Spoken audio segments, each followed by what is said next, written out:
Corinne Grant is a good friend of mine, and she was in the bottom of a ruck untying my laces and just wrecking havoc.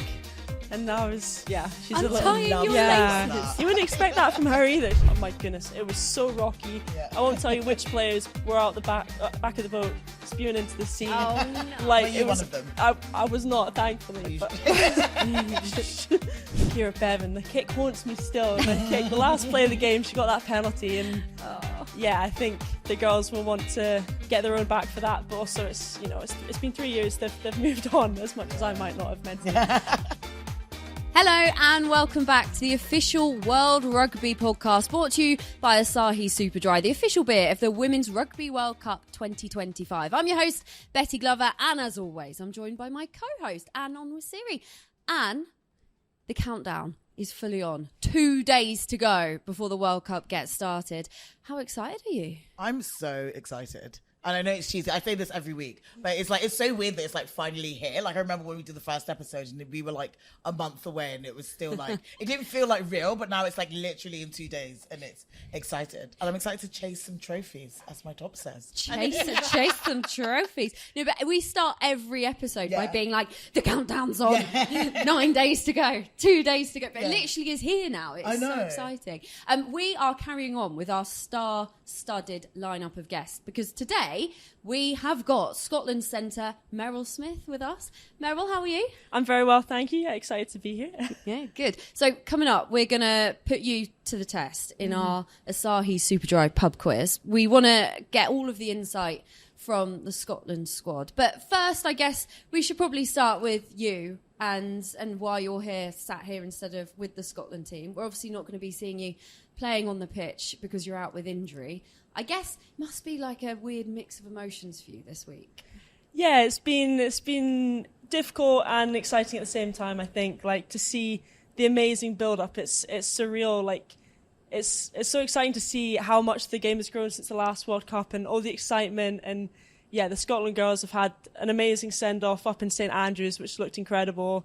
And the opening ceremony the other day, and it's so cool to see. And obviously I think the FOMO is next level. I'd love to be up there with the girls and to be a part of it, but then at the same time I'm just the biggest fan at the moment. I'm enjoying seeing it and experiencing it from the different sides, I think. And I've got all my tickets ready for the games. I'll be there. I'll be super fan number one, I think.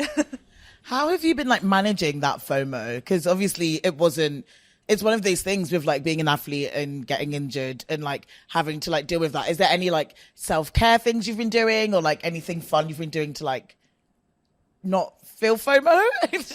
I think the girls are really good that they try and keep us involved if we want to be and giving us the gossip from camp, and it still feels like we're part of it to an extent, but then at the same time it's sort of not distancing yourself a little bit. And I think there's other ways to... I've been enjoying not being in camp over summer, I think. It's nice to actually have a summer off to an extent, and having weekends to go and do nice things and actually enjoy summer. And I can't say I've missed pre-season one bit. It's looked absolutely miserable. Well, you can enjoy a Bristol summer now, which you probably haven't really got to experience. So that's good. Were you hoping to make it back in time? Because obviously you've had an ACL injury. They can take ages to come back from, can't they? Yeah, so I tore my ACL in the last game of WXV last year. So that was back in last October. And I think it was always going to be a close call for World Cup. I think, you see some girls like Deborah Wills is an absolute machine, and she got back in 6 months. And I think that would have been a dream scenario. But unfortunately, I had a couple of hiccups along the road, and it wasn't meant to be, which was...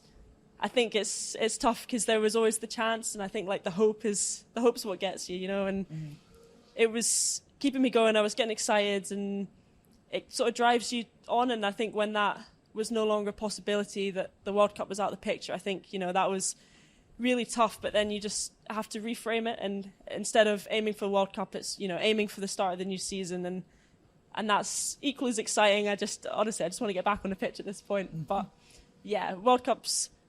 It's a big thing to miss, but, as I said, I'm excited to be a super fan and enjoy it from the crowds, I think.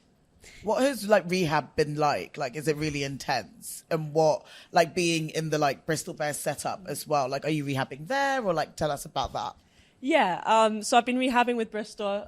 Scotland have been really supportive, and they helped me with the initial post-surgery and everything, and then it was easier to be down in Bristol during the season.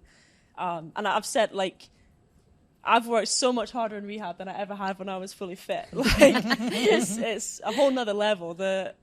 It's just so intense. I think I'd never really appreciated that before. I was quite fortunate that this has been my first real injury.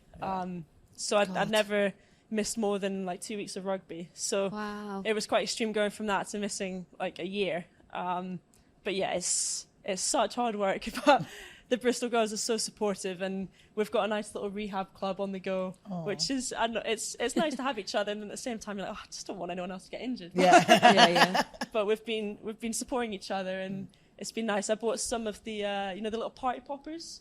Yeah. And then every time someone gets a milestone, we get the party poppers out, and it's so cute. Just nice to support each other that way, because it can be pretty miserable at times, but we've got each other, which is nice. So when have you popped the party popper recently? What was your milestone? So there's been a few for the girls. One of the girls had injured her shoulder. She was back, get the party poppers out. I ran for the first time a month ago. That was very exciting. Yeah. And they got the party poppers out for that, and just things like that. And not even like that was quite a big win for me, but the small wins of, I don't know, finally being able to squat, or like girls that are finally back in doing running skills rather than just static, and just any excuse for the party poppers, really. It's such a nice win. Your physios must be like, for God's sake, more for us to clean up. Stop with the party poppers. That's the thing, we pop them and then we're immediately on the floor getting all the little bits tidying up again. But, you said you've been talking to the Scotland squad then, getting all of the gossip. How are they feeling? What's the sort of mood like in camp? Yeah, I think there's a lot of excitement. Like you've said, we've been counting down the World Cup since the last World Cup, and it's finally here, so that's very exciting. I think, the girls are just excited to get going. It's such a long build-up mentally, and, they've had the longest pre-season of their lives, going from, the Six Nations ending in end of April, May, and then it's just been pre-season since then. So I think they'll just be grateful that's over, and, excited to get stuck in. I think the last World Cup was 3 years ago now, and I think ever since then there's been a score to settle, I think, and they've want to make amends and also just show where they are now. I think the squad has come so far since the last World Cup, and they just want to go out and show it, I think. Yeah. It's a huge first game as well, Scotland-Wales. Oh, it doesn't get bigger for you, does it? Like, it's crazy. And, like, the last Six Nations game was quite epic. What's the vibe like going into the game of, like, it's especially because at Bristol there's loads of Scottish players, loads of Wales players, so like playing against each other, so you kind of know each other as well. What is the vibe like amongst like the teammates of Scotland, and is there rivalries? Yeah, there's definitely a rivalry. I think it's always a big game. Like when they announced the pools for the World Cup, we were at Bristol in a team meeting, and they had it up on the board, and they announced the pools, and it was Scotland, and I was like, and Wales. It was like, just a collective groan. I think we play each other so often. We'll play each other in Six Nations. There's always a warm-up game. There's a summer test. We know each other inside and out, I think, and that is what makes it such a good game. Like the Scottish girls know how to defend the Welsh attack, and the Welsh girls know how to beat the Scottish attack, and it just means that each team really has to step up for that game. And I think the fans get really involved, and it's a big game, and I think the girls understand that, but it's also trying not to let that take over and not get carried away with the emotional side of it. This is what I was going to ask, because obviously when you're starting the competition with a game that's that big and the rivalry is that big, but it's also an important game, isn't it, given the group that you're in? Is that a good thing or is that a bad thing? I think it's a mix. Like the girls will definitely get built up for it, excited. They're gonna go into the tournament with a clear mindset of we're going to win this game, and then we'll move on from there. And like I said, I think it's the emotional side, trying not to let that take control. But I think it's a great way to start. And the last World Cup was, of course, Scotland-Wales' first game, and Kira Bevan, the kick haunts me still. The last play of the game, she got that penalty, and I think the girls will want to, on the one hand, want to get their own back for that, but also it's been 3 years. They've moved on as much as I might not have meant to, but they've moved on, and the focus is beat Wales on the day, and I think they'll go in with a lot of confidence. I think it's maybe they've got a 3-game winning streak against the Welsh at the moment, and they'll be feeling confident. What way do you see this going? Yeah, it's going to be tight. I think all the games, I'm sure like the last 10 games is the cumulative scores were like within a couple of points within the last 10 games. So it's going to be a close one. I do think the Scots have got it. I'm backing them all the way. And you're an England fan, right? Which way do you see this one going then? As an impartial viewpoint? Impartial, yes, but my coach is actually Beth Blacklock. Well, of course. So I have to be, if I want to be selected, I want Scotland to win. So, the Scotland outfit looks absolutely amazing as well. And I think that it's a very exciting time for the Scottish team. And I do hope that I see them coming out of the pool stages, hopefully. So I'm Team Scotland on this one, but I'm backing Wales. I don't know. Because I'm half Welsh. I've grown up with a Welsh dad that's told me that I can only support Wales. So I'm sorry, I'm with Wales. Okay, I'm on my own. I'm on the Welsh side over here. Even though you're wearing red. I am wearing red. And my mum was born in Cardiff, so I'm kind of Welsh. She lasted 2 days there. But she lasted. So I'm kind of Welsh. But yeah, Team Scotland. Yeah. So yeah. It is a tough group though, really, when you look at it. You've got Canada, Fiji. So how important is this game in terms of, it's a must win really, right? Because I think a lot of people are expecting Canada to top the group, and then a lot of people are expecting Wales and Scotland to beat Fiji. Yeah, I think every game they'll be looking at it as a must-win. I think they'll be confident for every game. You know, Canada have done really well recently, but we've played them a couple of times in the past, and it's been some close games. And yeah, I think the Scots will still back themselves, but yeah, every game is important. And I think a lot of people see the Welsh game as that's going to tip. If they can win that, they'll go on with such confidence into that Fiji game and then into the Canada game. And I think if they lose that, it's going to be difficult because they'll need to beat Canada, which, again, I think they can, but it's a tougher ask, I think. So, yeah, but again, they can't really take any game for granted because Fiji, they play amazing rugby. And the last World Cup they played against England, and they were scoring tries for fun. I think they were one of the only teams that actually scored against England. That's a good point. A lot of people sort of dismiss Fiji in this group, actually, but you've made a brilliant point. Yeah, and we played them last year, I think, in a warm-up game, and it's hard work. They're just such athletes, and you drop a ball and they're picking up running it in 60 meters. There's no room for errors, so I don't think you can take Fiji for granted at all. It's going to be so tight. What are Scotland's expectations then at this World Cup? I think they'll be going in with the goal is to get out of the group. I think for sure they want to play knockout rugby, and I think that's definitely what they expect. I think it's the aim, but also it's an expectation at this point. You know, they've played some really good rugby in the last couple of years, and they'll be excited going into it. If they don't make it out of the pool, it'll be a disappointing World Cup. But I think, a quarter-final, I think it works out. If they come second, they get probably going to end up with England in a quarter-final, which would be a big game. That would be fun to go to, though. But yeah, so I think they'll be aiming to top the pool, maybe meet England in a semi-final or a final. But yeah, I think there's a lot of confidence, and I think they can go out and do it for sure. What's it like playing in a World Cup? Because you obviously experienced the last World Cup, right? Yeah.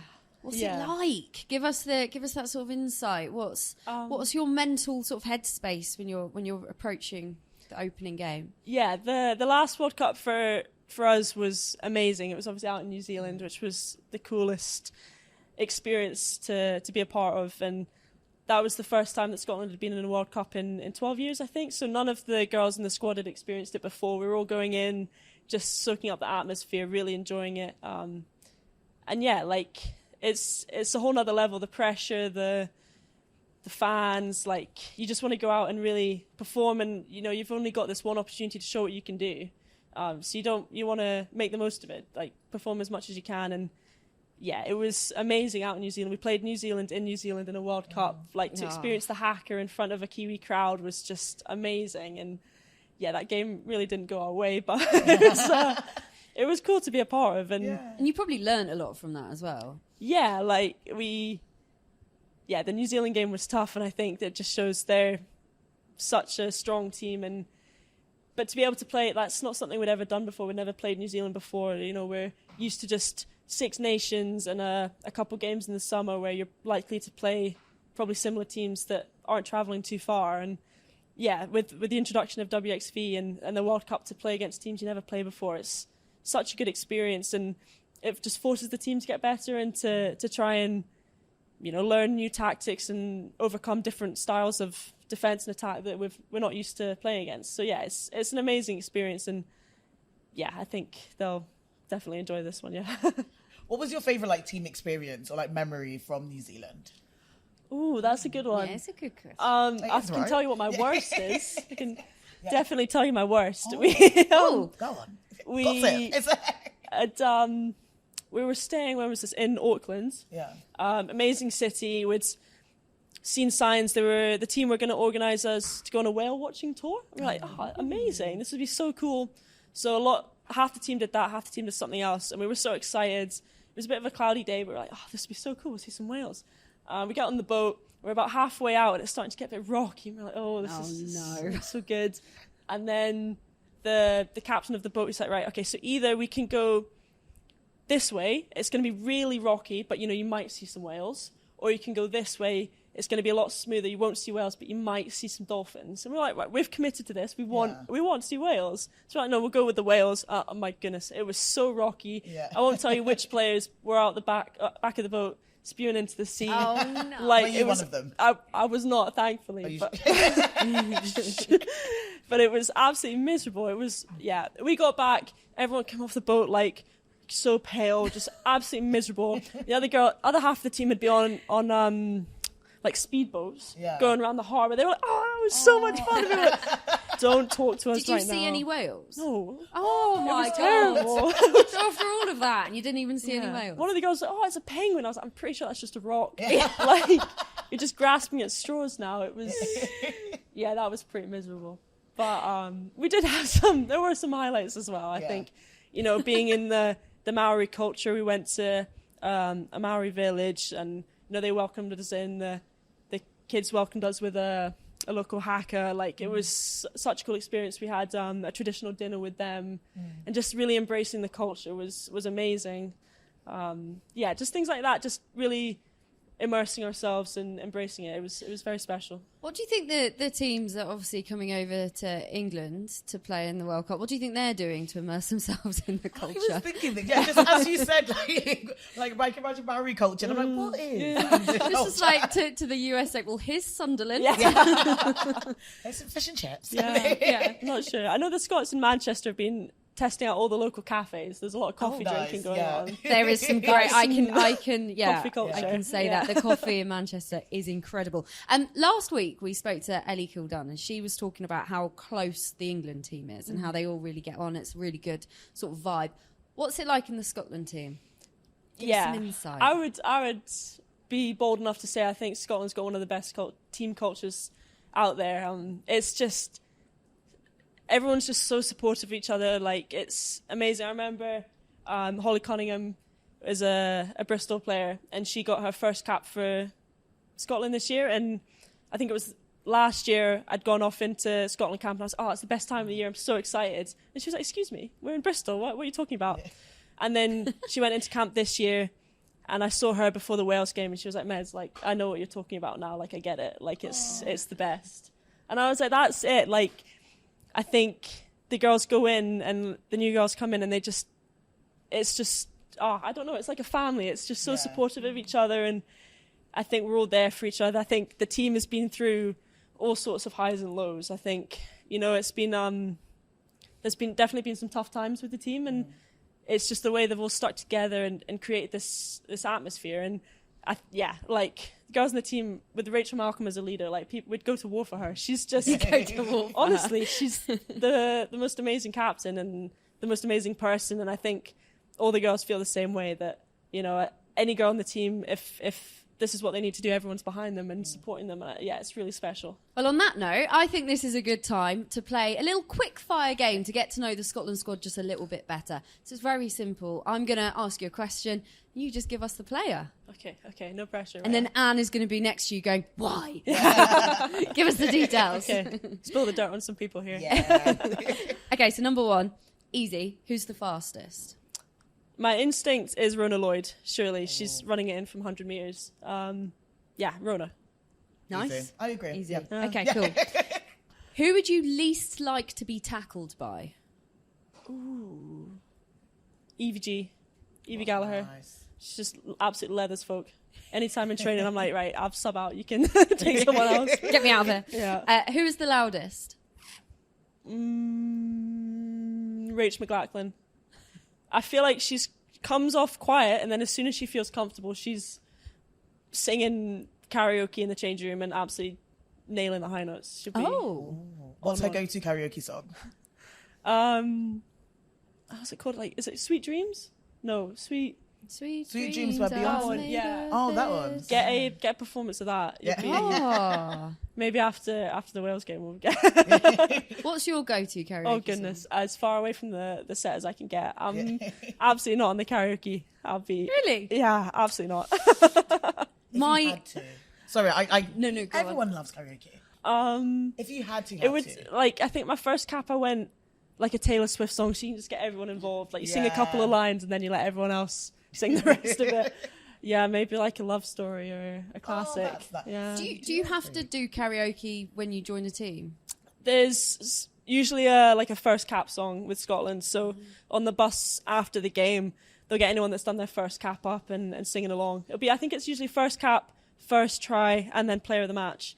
So there's some good tunes on the song on the bus even. Well, that takes me on to the next question, which is who's the best singer? Oh, I have just said Rach, but it's not Rach. Corinne Grant. She's got a very lovely voice. Oh, really? Yeah. Everyone else is like screaming the songs, and then you'll hear her. I'll be next to her in the anthems. And she's singing lovely. I'm like, it's quite nice. It's like That is operatic or like soulful. What's kind of vibe? Just like she actually knows how to hold a melody. Like, the bar is very low. Yeah, I was going to say you've got. tenor, soprano. Tell me more. I was going to say it sounds like you've got low bar. Who's the messiest in the dressing room? Emma Wassel is notoriously, when you room with her, you've got a little corner, and she's. Yeah, I'm doing her dirty here, but she's got a few things that take up a fair bit of space. Just spreads herself. Yeah. Spreads her stuff. Is it like messy or just is it like things or just like dirt? Things, not dirty. Yeah. I don't think. I hope No, not. it's good to. Well, you've roomed with us. Trying to get the gossip. Yeah. Who's your favourite to room with? It would have to be EVG. We've lived together a few times. Like, we're very similar. Like, we'll get back to the room, music on, silence. Don't talk to each other. Get some TikTok time, Just similar vibes, I think. They're quite good in Scotland. They pair you up with people with similar sleep schedules as well. So, like, people that go to bed early generally room together so that you're not keeping people up and stuff. So Sleep that's quite good. schedules. Yeah, so like if you like to go to bed early and then get up early, or if you're a night owl and get up later. Do they analyse your sleep to get that information? No, it's more of a self-professed night owl rather than. What are you? I'm definitely not a morning person. But even then, I like an early night. So just asleep all the time. Yeah, I'm like that as well. Yeah. I'm like that. Who's most likely to lose their kit? Ooh. Rona Lloyd. She's a habit of forgetting things. There's definitely a time she left her passport behind. And had to get her mum to drive it to the airport. That is out of saved all the the day, I things think. you leave behind. That is not it. Yeah. That is not the one. Who's the best roommate? Sort of covered this, but do you have a best? Oh, if I don't say EVG, she's gonna have my head, I think. I think you've got to say her. Who's the worst roommate? Oh goodness. I couldn't. They're all lovely. 10 out of 10 people. Couldn't possibly. Tell me after. Right, this is a bit of a weird one. Who would you let dress you? Leigh Bartlett. Okay. She's got some very cool clothes. She's got a cool fashion sense. I think she would put me in some cool clothes.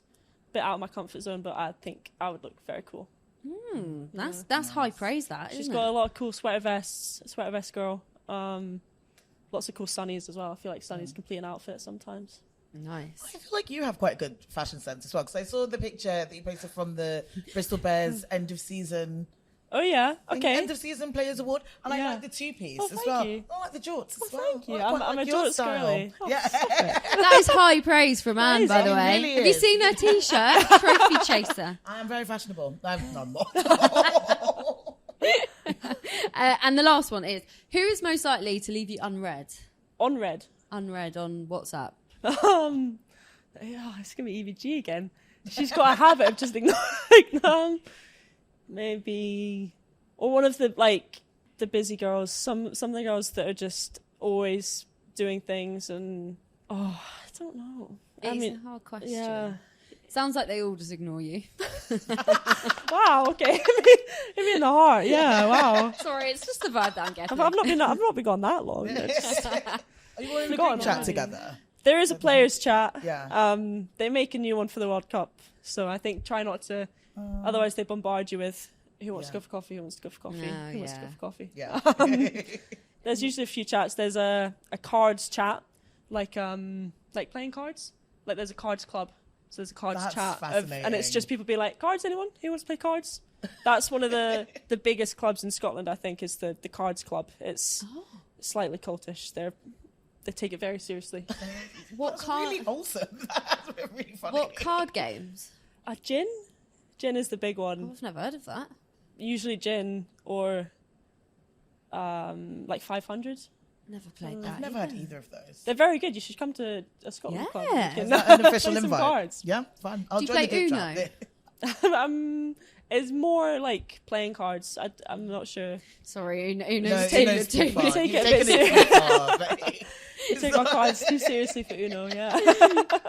On that note, it is now time for our weekly pub quiz. Meryl, you are going to love this. Are you feeling good? I'm feeling confident, perhaps Competitive? overly. So I'm obviously very competitive. I think, yeah, I usually get humbled at a pub quiz, so we'll see. Ooh. Right, quick recap of the rules. 6 questions, and there is a bonus opinion-based one at the end as well. And the winner of the bonus point question will be chosen by the fans and revealed in next week's episode. Before we start, I'm going to reveal the winner of last week's bonus point question. Anne? It was me, wasn't it? It was Anne against Ellie Kildun. Well, I can't even remember what the question was. I think it was, what would you change about rugby kit? And I said score, and she said something practical and more logical. Ellie said something really cool, didn't Yeah, she? She yeah. was like, you can design it and put like your Yeah. own sort of take on it. So drum roll, please. The winner was Ellie. Great. I was robbed. But hers was more practical and made more sense. And I was like, I want to wear skirts because I just think this thing is pretty. And that's it. Well, last week's quiz ended in a draw. So the extra point means that Asahi Super Dry 0 are leading. You take the ropes now, Anne, because it's going to be my me against Meryl. I love that. It's my turn in charge. So, Meryl, you are Asahi Super Dry. Nice, okay. And Betty, you are Asahi Super Dry 0. Let's get jerseyed up. Ooh. We've upgraded this week and have fancy buzzers. Meryl, do you want to give yours a go? Goodness. Don't break it. Yep. Betty? Oh, that was. Oh, that's the lovely. team have really pushed the boat out this week, haven't they? Right, are we ready? I'm ready. I don't know. Oh, okay. I'm feeling Well, confident. Meryl's ready. So I Now you're limbering up. Yeah. I hate quizzes. I believe in both of you. Right, question 1. The tournament kicks off in Sunderland Stadium of Light. Can you guess the seating capacity? The closest guess wins. Betty. 50,000? Close. Meryl, do you want to give it a go? 46. Ooh. So the answer is 48,707. So I think technically Betty is closest. For those that are good By at a maths. little bit. Yeah, by a little bit. So that's a point to Super Dry 0. Question 2. Name all the European teams competing at this World Cup. Go, Meryl. Right, okay. Scotland, England, Ireland, Wales, France, Italy, Spain. Woo! Oh, that was so good. Smashed Well it. Happy with done. That was an easy question. Yeah. I'll take my points if I can get them. So 1-1. Name 3 team captains competing at this World Cup. Oh, Oh, Meryl. Rach Malcolm, of course. yours, yeah. Yeah. You go to war for her, you said. Alex Callender and Kate Williams. Does that count? Kate Williams does count as Co-captain. a co-captain. Co-captain. Yeah. And who's the other one, sorry? Alex Callender. Alice Callender. Does that count? They're both co-captains together. I'm going to count that as one team captain. Oh, okay. I'm feeling mean. And Can I nick I it? would have to say, with my next answer, Oh, is she's- Zoe Oldcroft? Is Zoe captain? Yeah, Nice, yeah. okay. Well done. Well done. That's bad. I should really know. Betty, come on, you need to step up. I'm so mean. Right. No, I do. It's true. Question 4. Which nation competing in the Women's World Cup 2025 consumes the most beer per capita per year? Oh, Betty. England? Yeah. No. Oh. Yeah. America. No. And you didn't Oh. do your buzzer, so that doesn't count. France. No. Ooh. Who drinks more? But Scotland? No. Wales. No. Just going through them Let all. me see their Ireland. buzzer either, so none of this counts. Ireland. Yeah. It's got to be one of the home nations, hasn't it? Yeah. Yeah, it's Ireland. Yeah. Of course, it's one of the home nations. Yeah. Yeah, it was always going to be one of the home nations. Yeah, when you said America, I was like, I don't think. Are they not big beer drink beer? drinkers? Well, I don't know. Maybe not. yeah.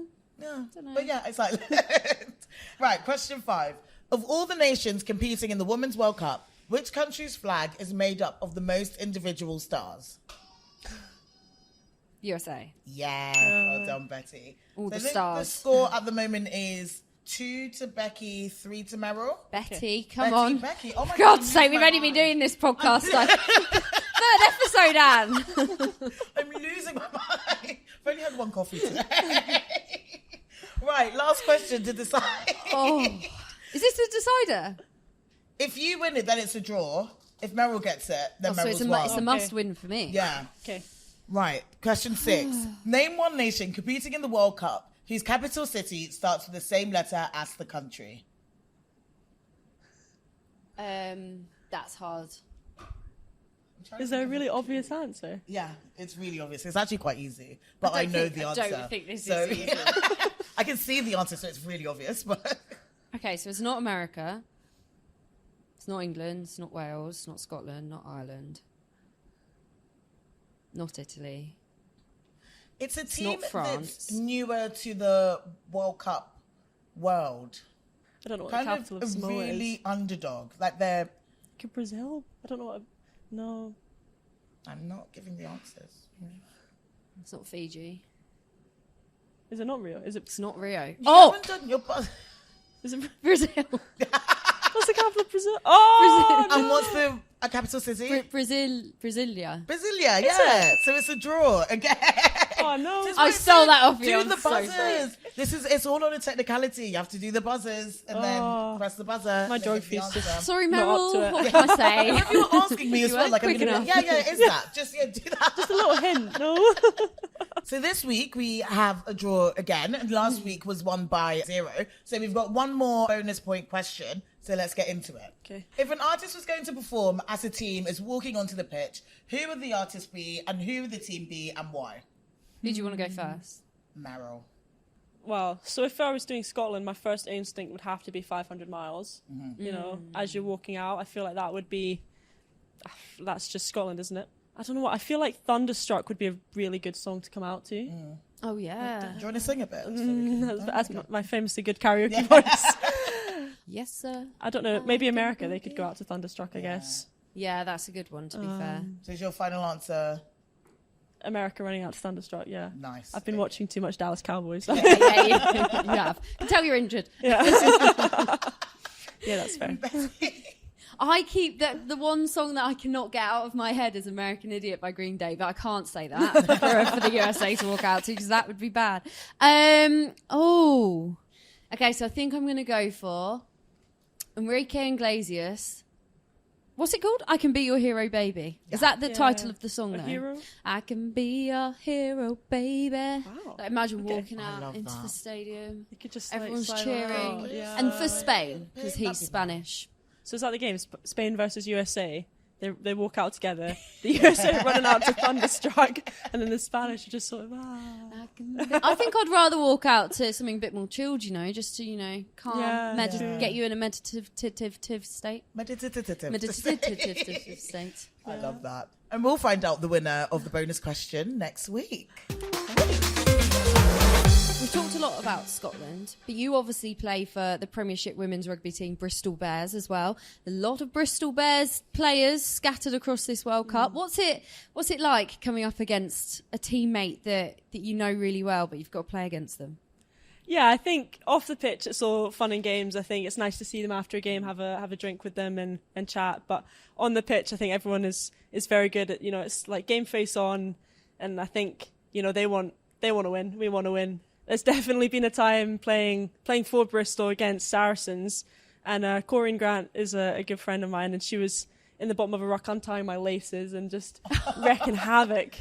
And that was, she's untying a little... your laces. You wouldn't expect that from her either. She comes across so well, and she's so well-spoken and lovely, and then she's just been a little rat at the bottom of a rock. That is the best shithousery. Yeah. I love it. I love stuff So like I wonder if they'll be doing that. And there's a lot of Welsh Bears, and there's a good few Scottish Bears. So I think that first game, I wouldn't be surprised. Eliane's at the bottom of a rock, just tying up Kira Bevan's laces or something in a scrum. Actually, that would be a good opportunity for her. That'd be a great I don't know how much opportunity. she has to focus on the scrum, but Yeah, I was gonna say, if you have time during the scrum to tie up someone's laces, maybe then I don't know what you're doing something wrong completely.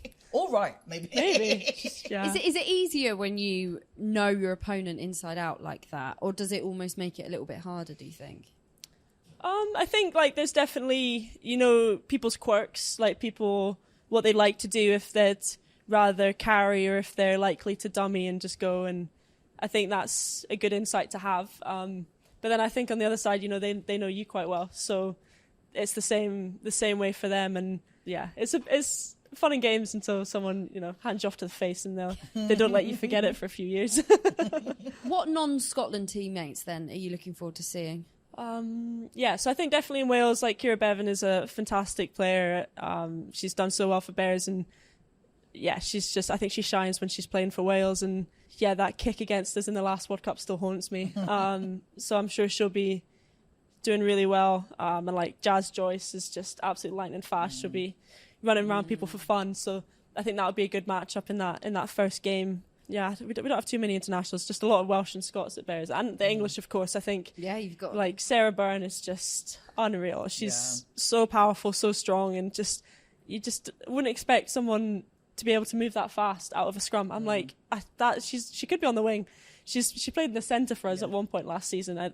She's just an absolute machine. So I know she'll be tearing it up, and her and like Abby Ward and Larkin and Botts, all just fantastic players, and I'm sure they'll be shining for England. You had Alona Marr join you last season, and what was that like? Yeah, she's just such a character. She's so lovely. You see this persona online that she makes all these TikToks, and she's so funny, and I don't know if you're maybe half like, oh, but she's not going to be like that all the time. But she's hilarious. Is she? And she's like quite reserved, just so lovely. And it was really nice getting to know her, and she's such an advocate for women's sport, and she's got this platform now, and she's just worked so hard to build it, but then uses that to build up other girls, and I think that's amazing. Like when she came to Bears at the end, she was just really trying to help grow the team's social media and helping individuals. Like Sarah Byrne's TikToks are hilarious, and I think Lowe's helped her build that up and given like a lot of the younger girls the confidence. I think Lowe's message was more that people just want to see what it's like. People want to see what it's like inside the team and what people do outside of rugby. Like I think that's the difference between men's rugby and women's rugby is a lot of the women have full-time jobs and they're doing so many other things, and I'm not gonna make any comments about men's rugby, but like a lot of the women have such amazing characters and personalities, and they're just hilarious. And I think she's just such a a girl's girl. Like she just Yeah. wants the girls to do well, and it was really cool having her there. And you know, it was a bit intimidating sometimes being followed around by a camera crew when you're just trying to gym. Yeah, it was cool. She's a really cool person. Nice. Speaking of Ilona Maher, she's going to be featuring in that opening World Cup game against England, USA against England in Sunderland. How excited are you for that to kick off? And where do you see that one going? How do you see that playing out? Oh, I think it'll be an amazing game, like an amazing atmosphere. I think it's almost sold out, over 40,000 tickets. It's just incredible. And then you've got Anne-Marie at halftime. Like even without the rugby, it's going to be the coolest day and like an amazing atmosphere. And then, yeah, I think England know how to put on a show. They won't be holding back. Like, yeah, we've seen what they can do in their warm-up tests, and they're just going to go full throttle. And yeah, I think USA have come so far in the last couple of years, and they'll be really strong and out there to make a point. And yeah, what an occasion to do it in the first game of a World Cup with such an amazing crowd. But I would have to back the English. I think they're going to be a hard team to stop this World Cup. There's a lot of chat about Ilona Maher and her being like obviously the star, but who else should we be looking out for in that USA team? They've got some really talented players that already are playing in the PWR. The likes of like Alif Kelter is just an incredible player, and like a centre that I would love to be able to play with and learn from. Like, just make something out of nothing. Like, you can just if the US team are struggling for something, she'll just throw in a chip and chase and score. And you're like, how has that just happened? They've been going back. And yeah, who else? Like Hope Rogers has just been scoring tries for fun for Exeter. So. She's a prop goal. Yeah. She's phenomenal. Yeah, they've got some amazing players. So I think Lowe will be getting the limelight. But yeah, it's good. They'll be a very good team this World Cup. Any score predictions for England USA? I do think it'll be close to begin with. I think the USA will be putting up a really strong fight, but I think towards the end, I think England might run away. I think it could be let's go 42-17. Oh, okay. What do you think? 42-17. That's quite a good shout, actually. I can sort of see it going. Yeah, I'll just stick with you, Meryl. You're the one that knows what you're talking about over here. You've played the game. You've played a World Cup. No, but I don't think it's going to be a complete. I think the USA are going to be able to go out there and show up, but obviously I think England will win it. Yeah, it'll be a full fight for 80 minutes. I think it's going to be a very good game to watch and great half time as well. What do you think? I think quite similar. I do think like 50-30. I don't know. I think a lot of tries. Yeah. A lot of tries, but a lot of grit and just a lot of like a full 80 minutes of stress on both sides, which is why I love rugby. Yeah. Are you going, Meryl? Not to that game. I'll be at the Scotland-Wales game on the Saturday cheering on the girls. Nice. So you've got tickets, haven't you, to pretty much every Scotland game, right? I'm number one super fan this World Cup. I'm excited. It's I love that. Been a cool experience, you know, being in amongst the crowd. Like I was in the crowd for the Scotland-Ireland game, and Scotland scored like last play of the game in the Six Nations, and like, it's cool to see from the other side. And I'm excited. I think there'll be such a strong crowd. I know that there's a lot of Scottish clubs that are hiring buses to bring fans down. Like it's almost a home World Cup for Scotland as well. And yeah, I think there'll be a lot of Scots there. And equally, I'm sure there'll be a lot of Welsh fans getting buses up. So it'll be a good one. It's going to be such a good game. I can't wait. Score predictions for Scotland-Wales? Okay, I think this one will be very close. I'm thinking like Helen Nelson, I think she's going to nail all her kicks. So I think it's maybe like 28, and then I think the Welsh, a couple of tries. I think Kira's going to take a few penalties, but it won't be enough. So I'm thinking 28-25. It's going to be so close. There's going to be like not a lot in it, is there? Yeah. It's going to be like the Six Nations all over again. I was thinking like 10-12. Oh, really? Maybe less tries to Scotland. But I think like defensively, Scotland are great and well. Like I think, again, just a stressful game. I can't wait to watch it. Very stressful. I'm so excited. Well, Meryl, it has been brilliant to have you on. Thank you so much for joining us. Good luck with all of your physio and everything. I hope we can see you back out there again very soon. Yeah, thanks very much. I'll see you at the next World Cup. Yeah, we'll get you on, but you'll actually be playing this time. It'll be good. We'll get the insight. Yeah. And thank you very much. Where are you watching the opening game? I'm going to be watching it at Style of Our Own on Regent Street. We've got a little party going on with Mastercard and She's a Baller, so going to be partying there. Brilliant. Well, it is going to be epic. Thank you so much for listening and watching. Remember to subscribe to this podcast wherever you get your podcast from. Enjoy the opening game, and we are going to be back next week. We'll see you later.